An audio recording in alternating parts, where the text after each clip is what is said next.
안녕하십니까, 하석태입니다. 여러분들이 이 강의 내용이 좋으면 좋아요, 구독을 많이 눌러주시면 고맙겠습니다. 오늘은 스타벅스의 역사와 경영 전략에 대해서 말씀드리겠습니다. 매우 유익한 강의가 될 테니까 끝까지 들어주시면 고맙겠습니다. 2019년 통계로 얘기한다면 265억 달러 영업이익, 우리 돈으로 28조 8천억 정도 영업이익을 갖고 있고, 2020년도에 70개국 3만 개 이상의 매장을 본사 직영체제로 갖고 있습니다.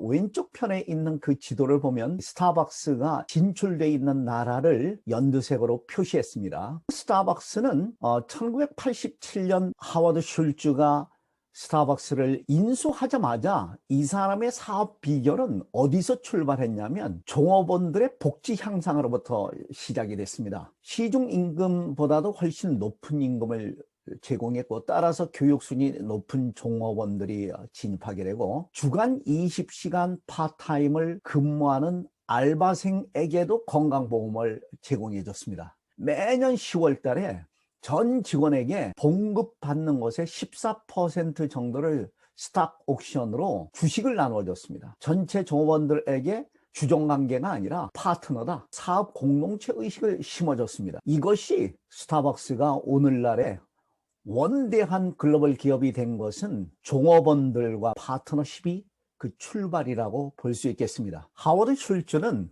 아버지는 유택의 트럭 운전 기사였고, 집안 형편이 어려워서 노던 미시간 대학에 미식축구 장학생으로 들어갔지만 후보에서 면치 못했고, 미식축구 선수로서 출세할 수 없다라고 생각했고, 그것을 포기하고 제록스 회사 영업사원으로 들어갔습니다. 그리고 그 후로 하마 플라스틱 미국 내 판매 총책임자가 됐습니다.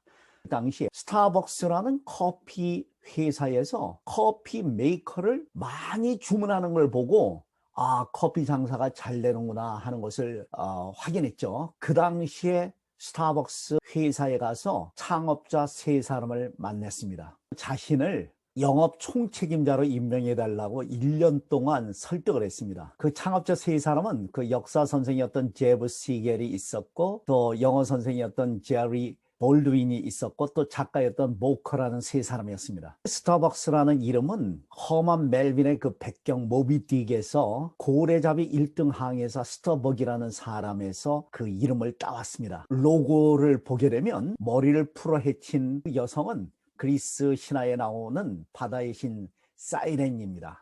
풍만한 가슴과 머리를 풀어 헤친 그런 매혹적인 인어의 모습이 사람들을 유혹해서 스타벅스에 많이 오게 하겠다는 영어 선생 제리 볼드윈의 아이디어가 그 속에는 들어가 있습니다. 스타벅스의 이사로서 당시 하워드 슐츠가 갖고 있는 아이디어는 스타벅스를 가정과 직장 사이에 친구들이라든가 지인들이 만나서 경험과 대화를 공유하는 공간적 개념으로 생각해서 이태리식 카페를 만들도록 요구를 했지만, 그 세 사람들은 더 이상의 그 투자를 두려워했고 그 제의를 거부했습니다. 따로 독립해서 일지오날레라는 커피숍을 만들게 되고, 사람들이 와서 대화할 수 있는 공간을 갖게 됩니다. 밀라노 출장을 갔더니 이태리의 카페 분위기가 사람들이 와서 담소를 나누고 정감을 나누는 그 공간이 너무나 부러웠고, 이태리 커피 에스프레소의 굉장히 그 강한 맛에 열함을 느꼈습니다.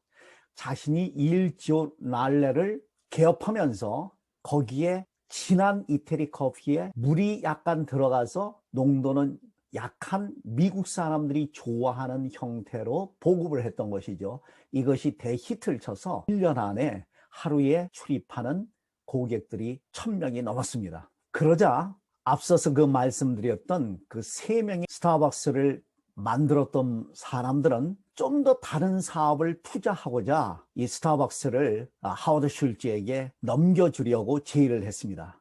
당시에 380만 불 정도를 제의했는데, 물론 하워드 슐츠는 그만한 돈이 없었죠. 그래서 자신의 구상을 무려 한 242명에게 투자 설명을 했지만 한 217명이 다 반대했고 거부했습니다. 그렇지만 그 나머지 소수의 사람 가운데는 빌 게이츠의 아버지까지 포함되어 있었고, 34세에 380만 불을 주고서 스타벅스를 인수하고 자기가 갖고 있었던 일지오날레와 합병을 하게 됩니다. 시애틀에서 확장한 곳은 시카고였는데 시카고는 당시에 맥스웰, 플로저스라는 커피가 지배적이었습니다. 3년 정도 고전을 했습니다. 그 강한 이태리의 커피 맛을 유지했고 거기에 카푸치노, 라떼, 새로운 상품들을 제시하게 그러자 3년 후에 대박을 치게 됩니다. 여러분들이 그 왼쪽 편에 지금 보이는 이 건물은 세계에서 가장 큰 시카고의 스타벅스 건물입니다. 그리고 그 뜨거운 지역인 로스앤젤레스에 진출을 했지만 당시에 어려움이 예상됐지만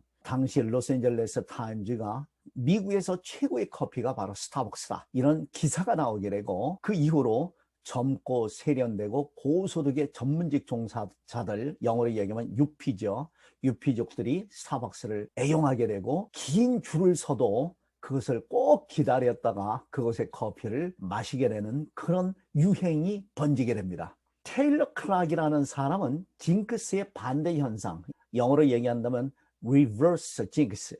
그래서 스타벅스의 커피를 마시기 위해서 긴 줄을 서는 것을 견디지 못한 사람들이 그 옆에 매장으로 간다는 거죠. 흘러 넘쳐서 그쪽으로 간다는 거죠. 스타벅스가 와서 오히려 그 옆에 매장들이 수익이 떨어지는 것이 아니라 증가한다. 그래서 스타벅스는 더 많은 수요를 창출한다. 하워드 슐츠는 너무나 잘되고 자신은 해외 전략 전체 책임자로 물러나고 그 후로 오린 스미스라는 부사장에게 회장직을 맡기고 느긋하게 인생을 즐기고 있었는데 어떻게 됐냐면 목적 없이 성장만 하다 보니까 스타벅스의 매출만 올리기 위해서 샌드위치도 팔고 여러 가지도 팔게 됐는데 아침에 그 뜨거운 샌드위치 그 냄새가 전체 매장을 지배하게 되고 커피 냄새는 사라지게 됩니다. 2008년에 주가가 42% 폭락하게 됩니다. 그때 하워드 슐츠는 다시 회장직을 맡고 샌드위치를 없애게 되고 스타벅스가 갖고 있는 고유의 강한 커피 향기가 지배적인 그런 분위기로 매장을 바꿉니다. 그리고 직원들을 전체 재교육을 시키죠. 2008년에 들어와서 스타벅스 리워드 카드를 도입하게 됩니다. 마이 스타벅스 카드도 도입해서 고객들의 불만도 수렴하게 되고 아이디어 제안도 받게 되죠.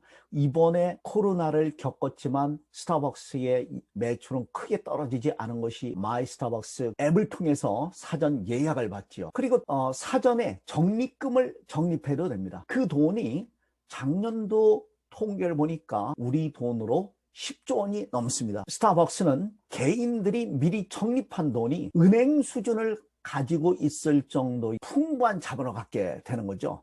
이것이 바로 4차 혁명에 있어서 스타벅스 앱을 이용한 충성스러운 고객 확보의 전략이죠. 클리블랜드 대학의 로버트 하틀리 교수는 스타벅스의 성공에 대해서 시장 포화임에도 불구하고 그 브랜드가 독특하고 고유한 정체성을 그 상품이 유지한다면 시장 포화가 죽음의 키스가 아니라 오히려 수요를 창출하는 메리트를 갖게 된다라고 얘기하고 있습니다. 스타벅스가 샌드위치를 없애고 커피에 전념한 거, 그 이후로 스타벅스의 주식은 80배가 상승하게 됩니다. 클리블랜드 대학의 로버트 하틀리 교수는 또 뭐라고 얘기하냐면 목표가 없는 그런 성장은 무모하고 하루아침에 망할 수 있다. 스타벅스를 만든 그 기조가 뭐냐면 집과 직장 사이에 친구들이 경험과 우정을 공유하는 공간. 그래서 이 스타벅스에는 일찍이 와이파이가 미국에서 무료였던 거죠. 세 번째는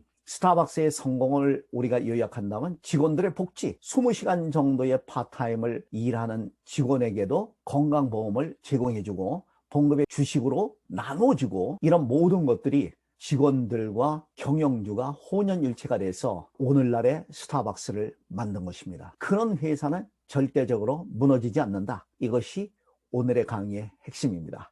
다음 시간에는 월마트의 역사와 샘 월튼의 경영 전략에 대해서 말씀드리겠습니다. 고맙습니다.